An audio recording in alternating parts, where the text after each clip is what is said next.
Howdy, folks. Welcome to another great adventure. Tonight, we're going to be talking about, well, missing people. And there is a lot of them. I bet you didn't realize how many people go missing every year. And of course, I got good things to present. As always, a good presentation always hits the thing. So, according to the National Missing and Unidentified Persons database, which is funded by the U.S. Department of Justice, more than 600,000 people go missing annually. Approximately 4,400 unidentified bodies are recovered each year. Nationwide, there are approximately, roughly, 6.5 missing persons for every 100,000 people. Well, I'd hate to say I found that half a person laying around. Anyway, that's my joke of the day. Anyway, so we're going to get back to talking about stuff. We're gonna go in, and a famous guy out there that talks about these things is David Paulides. If you haven't seen his stuff, we are gonna talk a little bit about that. He has some really good cases, and he talks about all kinds of things from here and there and everywhere else. And so we are just going to talk about, we're going to go and read a couple of his things, and I give him credit for all of that because he's done the hard work. But let's figure out what else is going on. Where are these people going missing? Holy cow. Look at that. California, 3,000 people gone missing. Texas, 2,585 people missing. Florida, 1,744 people missing. Alaska, 1,272. New York, 1,066. Arizona, 1,055. Washington, 844. Tennessee, 760. Oklahoma, 648. Michigan, 602. And with the lowest is Rhode Island. So anyway, there are these cases. Look at that all over. How do people just go missing? Now, I understand sometimes people, they want to get lost, and sometimes, they fall down a hole, or they get washed into the ocean, or, they just don't want to be found. But it's really hard in this day and age to just disappear. Why is that? Because everything is, you got to have your name and number for pretty much anything, your ID. It's amazing if they can't find you. Sure, you can change it, but it's not that easy either.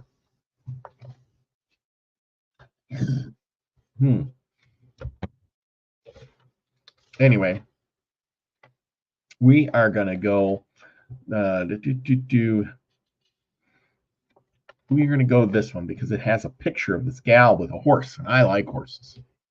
And but anyway, here, look, they go missing not only in the United States, but they go missing in Australia too. In Australia, more than 38,000 people missing person reports are received by police each year. While most people are found within a short period of time, they remain approximately 2,600 long-term missing persons. Those who have been missing for more than 3 months. Missing person cases are investigated by state police, territory police, etc. Who is missing? The National Persons Center, the NMPCC, uses a variety of methods, including this website, to provide missing persons across the country. It talks about missing persons include missing persons posters, Facebook, social media, outdoor advertising, partnerships, corporation support through such events, and such and such and such. Missing Children's Day. Yeah, I suppose a lot of children go missing too. Yeah. Viewing profiles of missing persons in Australia.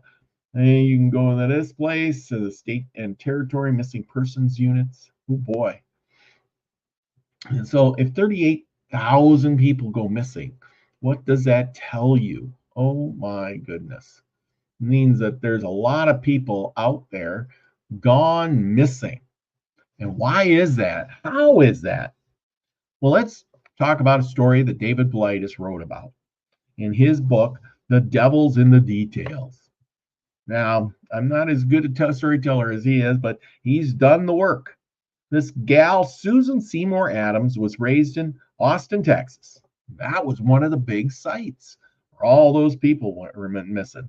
Her mother was employed at the Namby Mills, a retailer with many stores. Once Susan disappeared, Namby Mills held benefits to raise money for her search. The effort got national attention. You may have seen it.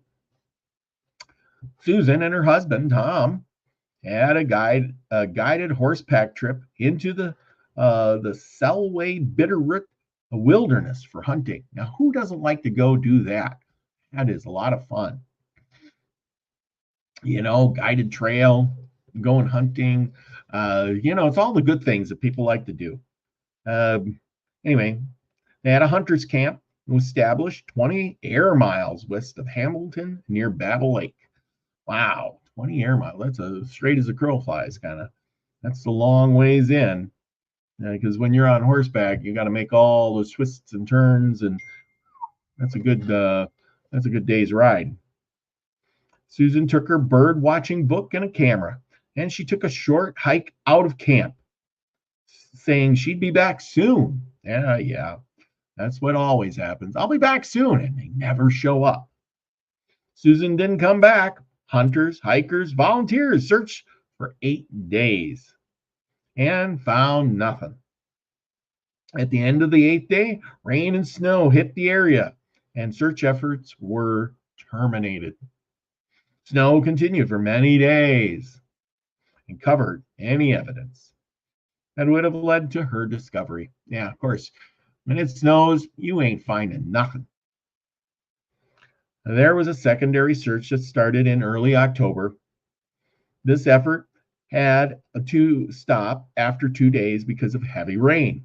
There was a third search in July of 1991, and again, nothing was found. Approximately 1 year after Susan had vanished, this article appeared in the September 22nd, 1991 Santa Fe, New Mexico.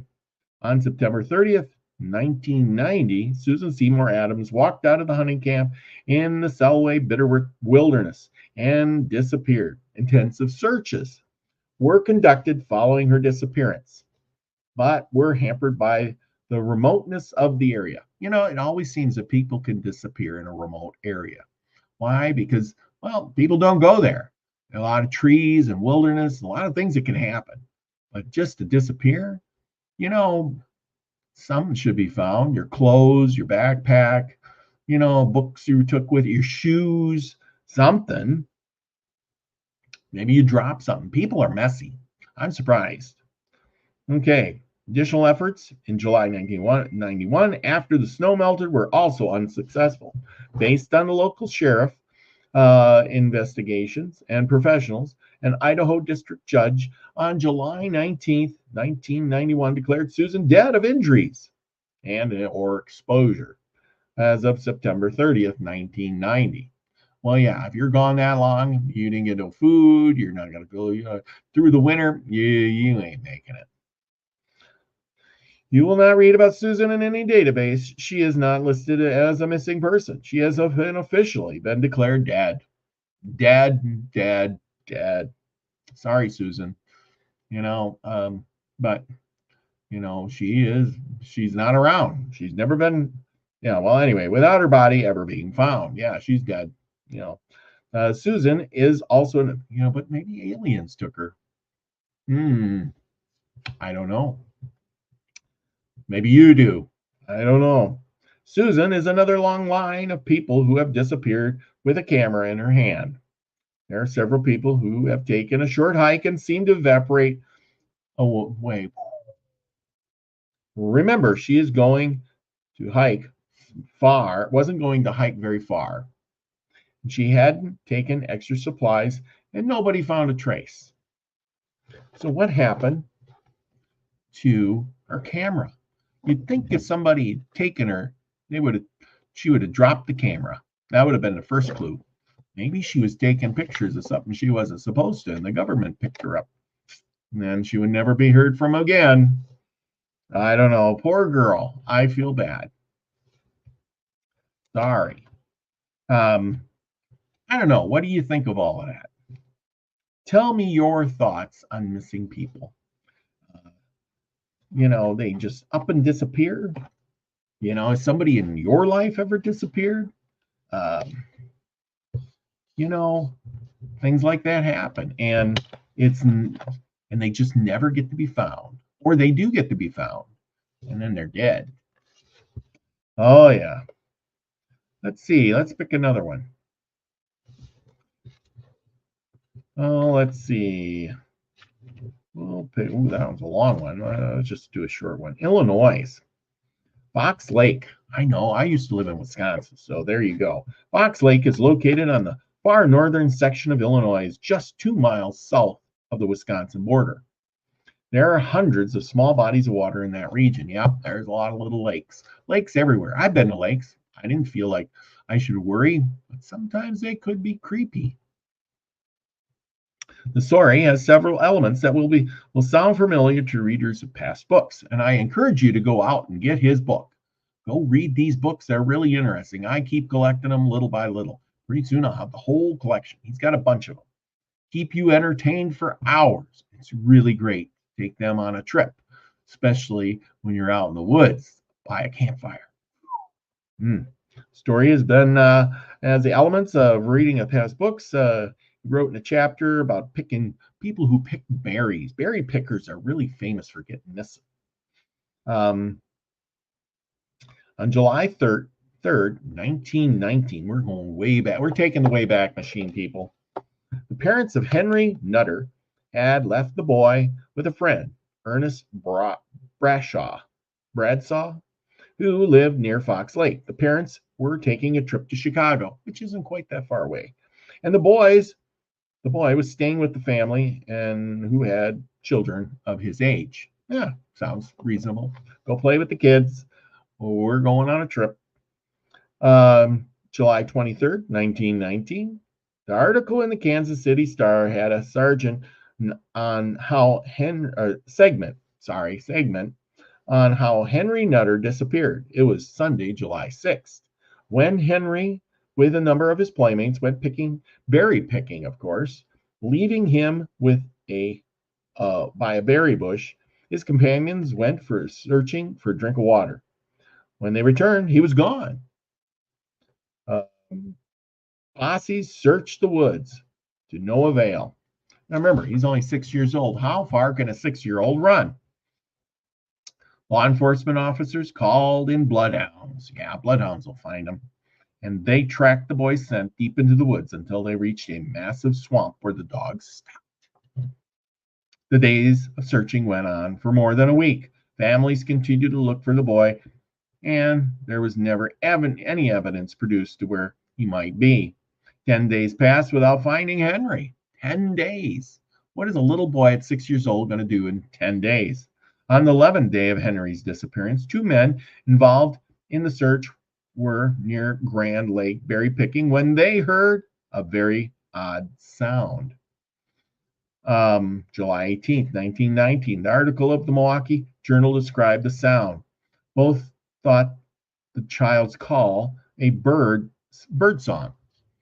Roy Johnson and George Erickson, who made the rescue, heard the faint cry and were undecided at whether to investigate. But I never heard a bird quite like that, one suggested. I want to see what it looks like. The pair worked their way through the underbrush. The call came again, more distinct, but still like a bird's note. And they saw the child, naked. Henry was half lying, half sitting under a tree. He watched the 2 men approach, but made no move towards them. Later in the same article was this: when he was lifted, he was unable to utter a coherent word. His eyes stared vacantly, and for a time he was obviously demented. Henry was emancipated, but he had bug bites all over his body. Of course, he was naked in the swamp for 10 days and was found without any clothing or shoes. He was taken to a hospital where he later told physicians that he hadn't eaten or drank water during his entire time. In the same Milwaukee Journal article, as quoted earlier, was about what the boy remembered. What did he remember? He's been gone a long time. The child has no clear recollection of the last 11 days wandering. Physicians believe the boy hadn't drank or eaten anything. Well, 11 days without eating food for a small child?